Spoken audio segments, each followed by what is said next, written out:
Ghostface is back this time in New York City, where Sam and Tara are now going to college, trying to escape the mayhem they experienced back in Woodsboro and live a somewhat normal life.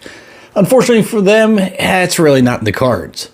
Now, this is going to be a spoiler-free review. I will be doing a spoiler talk review after this one, so make sure you keep an eye out for that. Overall, this was an incredibly great movie for me. I really enjoyed this. I think it's one of the best ones of the franchise. I know that might be a long shot. The original is always the best, but this one definitely stacks up. This one is also far more brutal than anyone before it. Much bloodier, much gorier. Ghostface is far more aggressive and angry. You have everything from your basic stabbings to decapitations and even full body dismemberments. They're really trying to drive home that brutality in this film, and it's apparent when they give you a nice close-up of the knife digging into someone and you see them twist the knife and the skin's twisting around the blade, and they're really trying to exaggerate the suffering of the victim.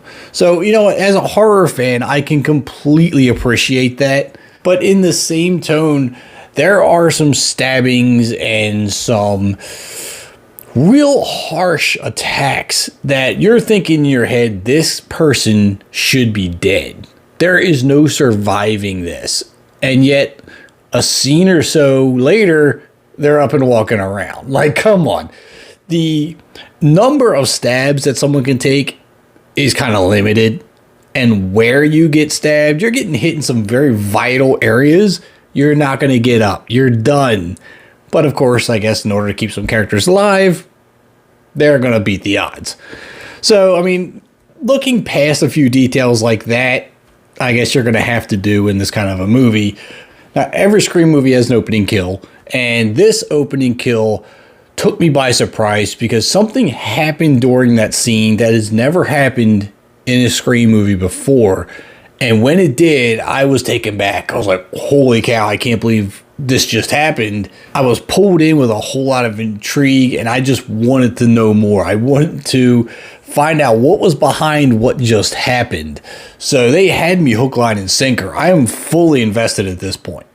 Now, of course, we can't talk Scream without talking about the legacy characters, and we'll start with the one who's not in this film, and that is Sidney Prescott, or Neve Campbell.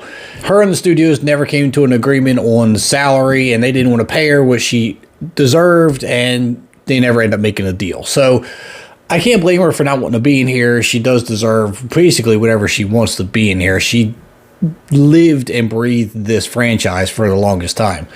But to be truthful, I didn't miss her in this movie. I think if she were to be in this movie, it might have felt forced. It might have been a little overkill, no pun intended, but I think that her not being in this movie was the best thing for the franchise. Moving it forward, moving it on to the next generation, where Sam and Tara can take over as the main characters, because they really did develop as characters in this film. The last film was kind of like the big setup. This is who we have. Let's give them a backstory. They're the new characters. This film, I feel like they really stepped up their game. Jenna Ortega and Melissa Barrera really did a knockout job on this movie. You could really feel the emotions running through each of the characters, dealing with the trauma that they've dealt with, and even the psychological battle that Sam has going on in her head with Billy Loomis being her father and her not wanting to become a serial killer like him. But that's also where the tension between Sam and Tara comes in, because Tara wants to leave everything behind and live her life and forget everything that happened, and Sam can't. She's just hovering over Tara, smothering her, and they're kind of butting heads. It makes for a really good dynamic on screen. So these two played off each other really, really well. But then we also have Kirby, and Kirby just rubbed me the wrong way the minute she hit the screen. Not because she did bad in the movie. She did really, really well in this movie. But because I wasn't sure whose side she was on. Something felt off. Like when she came on screen, immediately I was like, I'm not sure what side she's on. Is she on the side of Sam and Tara? Is she on Ghostface's side? Does she have her own agenda that she's kind of playing on? it was hard to tell. So this was a spin that I wasn't expecting. I thought it would be a clear cut, I'm on Sam and Tara's side, and it wasn't. And throughout the entire movie, there's lots of twists and turns and misdirection of both characters and the plot on what could be going on and why Ghostface is attacking and what the link to the past is with the new Ghostface. So I love trying to unravel these mysteries and figure out who's really who, what's the motive, what's the angle that this person is working, and this movie gives you a lot of that.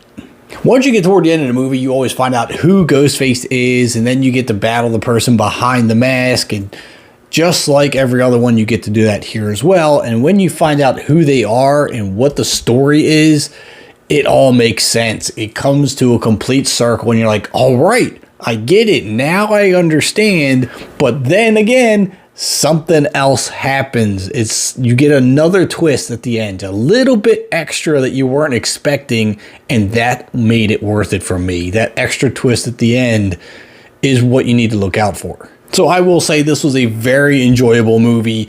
There are some flaws here and there, again, like the massively attacked victims who still happen to be walking around the next scene or two.